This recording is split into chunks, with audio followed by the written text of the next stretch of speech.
प्रश्नच नाही आहे, हा विजय 100% आहे.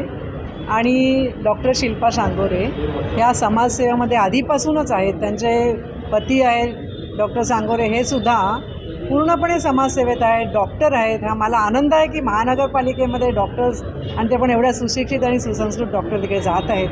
त्यामुळे मी आधीच त्यांचं अभिनंदन करायला इकडे आलेली आहे. समाजसेवा आणि रुग्णसेवा हे करताना त्यांना काही हेल्थबद्दल काही प्रश्न मांडायचे असतील तर हा एक चांगला सोर्स महानगरपालिकेत आहे. हो हो हो, नक्कीच ना. मी त्यांना ओळखते, गेली 15 वर्ष ओळखते. डॉक्टर सौरभ सांगोळे.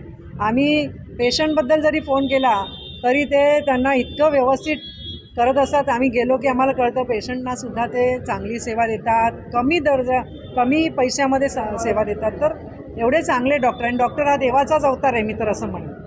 कारण ते जे सेवा करतायत ना त्याला तोड नाही आहे. आणि मी स्वतः डॉक्टर आहे, मला माहिती आहे. आणि म्हणून ह्या अतिशय तेजस्वी आणि सुसंस्कृत असा उमेदवार लाभला आहे, हे इकडच्या जनतेचं नशीब आहे असं मी म्हणेन. आता आम्ही आमची प्रचार रॅली सुरू केली आहे आणि आज आम्ही साईबाबा नगरमध्ये फिरलो आहोत आणि आम्हाला खूप छान रिस्पॉन्स भेटले. इकडे लोक सर्व मोदीजींचं नाव आणि आमचे देवेंद्र फडणवीसने केलेले विकासांचं नावचं खूप नाव घेत आहेत.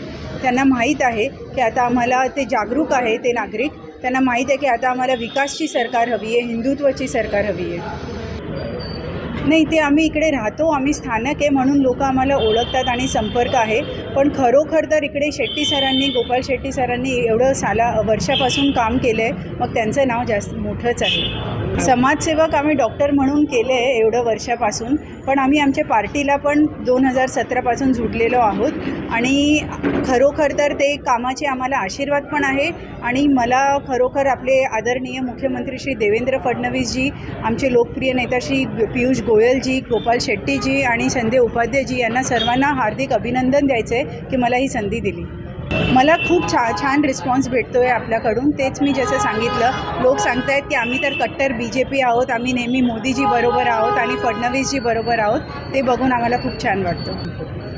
हो, आम्ही खूप प्रयत्न करतो आहे की यावेळी महायुतीचंच महापौर मुंबईमध्ये बसणार आणि म्हणून हा अवश्य शक्य असतं.